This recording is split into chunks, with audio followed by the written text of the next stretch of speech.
Assalamualaikum warahmatullahi wabarakatuh. Saya Safalina NIM 53020190078. Untuk memenuhi tugas akhir semester mata kuliah logika, saya akan menjelaskan tentang penalaran. Di sini penalaran dibagi menjadi dua, yaitu penalaran langsung dan penalaran tidak langsung. Saya akan menjelaskan Penalaran dibagi menjadi dua, yaitu langsung dan tidak langsung.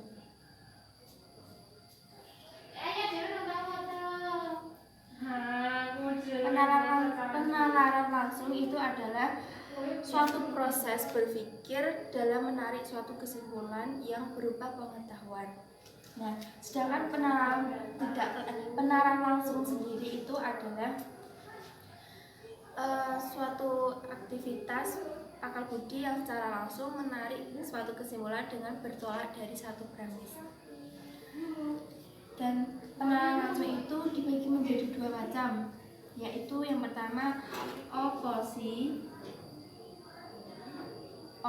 dan proposisi.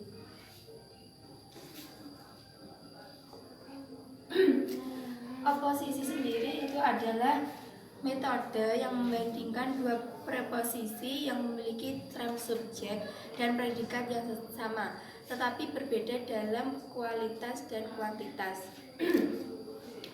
Contohnya, semua orang beragama bukanlah orang baik. Proposisi yang pertama. Yang proposisi kedua itu beberapa orang beragama adalah orang yang baik.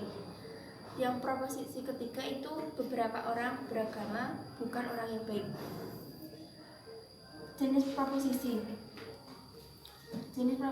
itu dibagi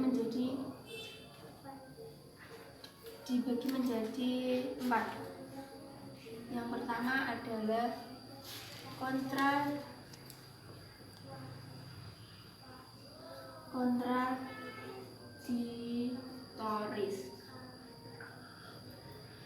kontradiktoris ini memiliki arti bahwa perlawanan dengan kuantitas dan kualitas yang berbeda. Contohnya, tak satu pun orang yang ingin dihormati. Premisnya itu, dan konklusinya sebagian orang ingin dihormati. Jadi nilai kebenarannya adalah kedua proposisi yang berlawanan tidak dapat sekaligus benar dan juga tidak dapat sekaligus salah. Misal, tak satupun orang ingin dihormati itu adalah salah, maka sebagian orang ingin dihormati itu benar. Yang kedua adalah kontraris. Kontraris ini memiliki arti yaitu suatu jenis perlawanan dua proposisi yang universal yang mempunyai kelas subjek dan predikat yang sama, tetapi kualitasnya berbeda. Premisnya, semua manusia mempunyai hati, dan konklusinya adalah semua manusia tidak mempunyai hati. Nilai kebenarannya, jika premis benar, maka konklusi salah. Tetapi jika premisnya salah, maka konklusinya bisa benar, bisa salah. Yang ketiga adalah kontraris, yaitu perlawanan antara dua proposisi partikular yang mempunyai kelas subjek dan predikat yang sama, tetapi berbeda dari kualitas. Premisnya, sebagian orang Indonesia suka makan nasi. Konklusinya, sebagian orang Indonesia tidak suka nasi. Dua proposisi tidak dapat sekaligus salah, tetapi dapat sekaligus benar. Jika premis salah, maka konklusi benar. Jika premis benar, maka kesimpulan benar atau salah. Yang keempat adalah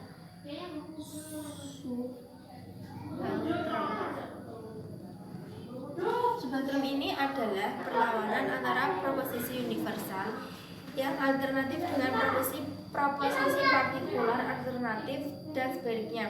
Premisnya, semua orang di Indonesia makan nasi. Dan konklusinya, sebagian orang di Indonesia makan nasi. Nilai kebenarannya itu dapat dirumuskan sebagai berikut. Premis A, E benar. Kesimpulan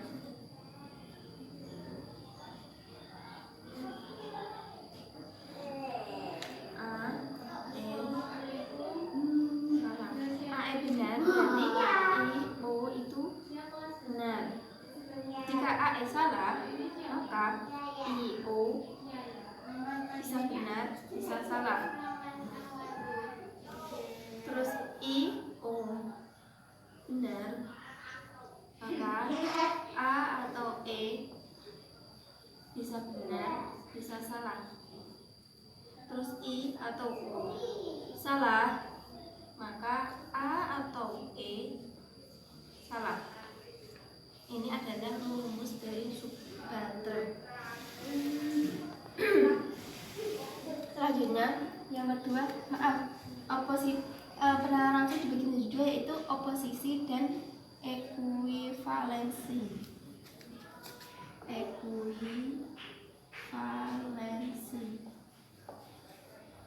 Di sini dibagi menjadi 4 macam. Yang pertama adalah konversi. Konversi ini memiliki arti yaitu bentuk penyimpulan dengan cara menukar posisi term subjek dan predikat tanpa mengubah kualitas proposisi.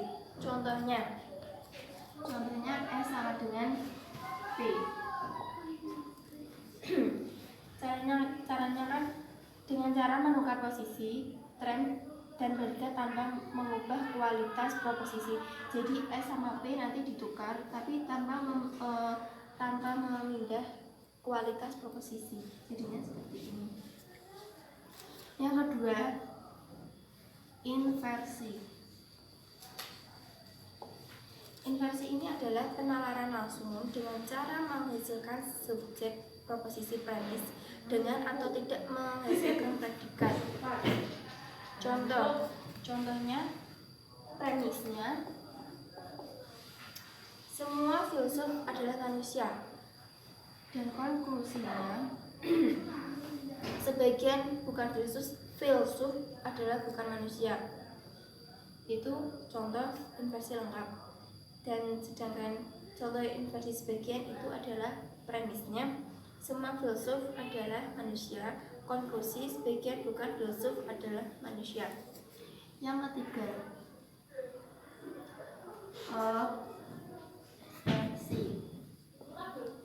oversi ini adalah penalaran langsung dengan cara proposisi afirmatif dinyatakan secara negatif dan proposisi negatif dinyatakan secara afirmatif dengan tanpa mengubah maknanya. Yang keempat,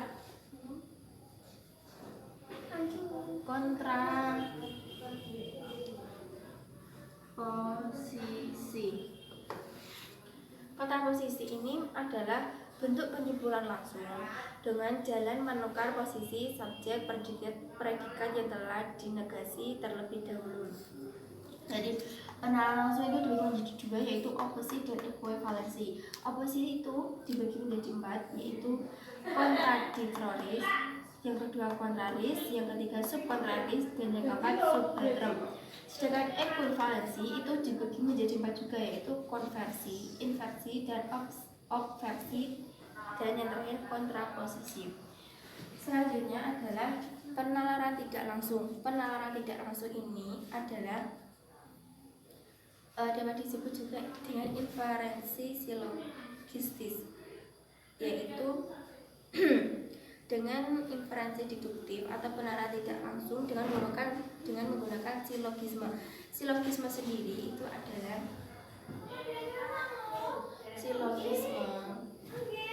itu sama dengan tidak langsung. Silogisme itu sendiri adalah penarikan konklusi atau kesimpulan secara tidak langsung dengan menggunakan dua premis yang merupakan bentuk formal penalaran deduktif. Konklusi adalah profesi yang menyatakan hasil inferensi yang dilakukan berdasarkan proposisi yang menjadi premis suatu inferensi. Jadi silogisme itu ada dua, yaitu premis dan konklusi. Premis ini adalah proposisi yang digunakan untuk penarikan konklusi, sedangkan konklusi ini adalah sebuah kesimpulan. Dan yang selanjutnya adalah prinsip silogisme. Prinsip silogisme. Ada dua prinsip, yaitu prinsip kesesuaian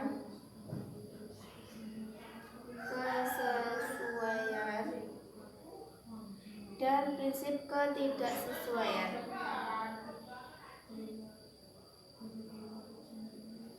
Prinsip kesesuaian ini menegaskan bahwa apabila ada dua buah term yang ternyata sama dan sesuai dengan term ketiga, kedua term itu sama. Jadi seperti ini contohnya.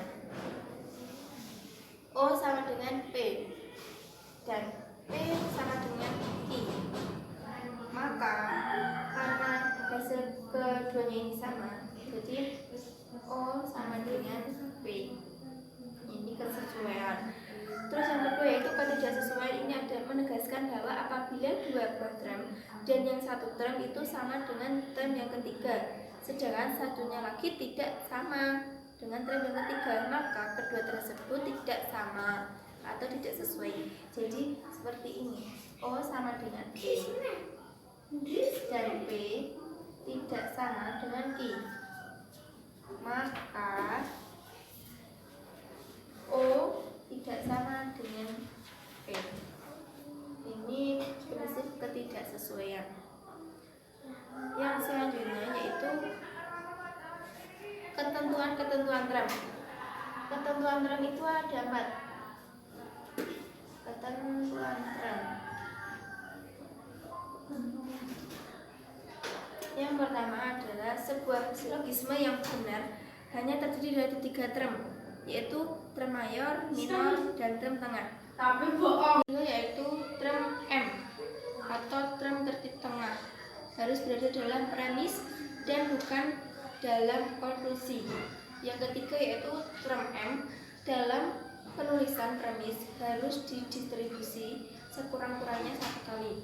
Dan yang kelima adalah term M yang selanjutnya adalah tidak satu term yang berdistribusi dalam konklusi. Bila tidak berdistribusi, maka bila tidak berdistribusi dalam premis. Yang terakhir yaitu ketentuan premis. Ada 7 ketentuan. Yang pertama, sebuah silogisme hanya memiliki 2 premis, yang satu konklusi. Jadi tidak boleh lebih. Terus premis dalam sebuah silogisme tidak boleh negatif. Terus yang selanjutnya, apabila kedua premis afirmatif, konklusinya pun harus afirmatif. Yang selanjutnya, jika salah satu premis negatif, maka konklusinya pun harus negatif. Yang selanjutnya, premis tidak boleh kedua-keduanya partikular. Yang terakhir, konklusi tidak dapat diambil dari premis mayor partikular dan premis minor negatif. Sekian penjelasan dari saya. Apabila ada kesalahan dan kekurangan, mohon maaf. Wassalamualaikum warahmatullahi wabarakatuh.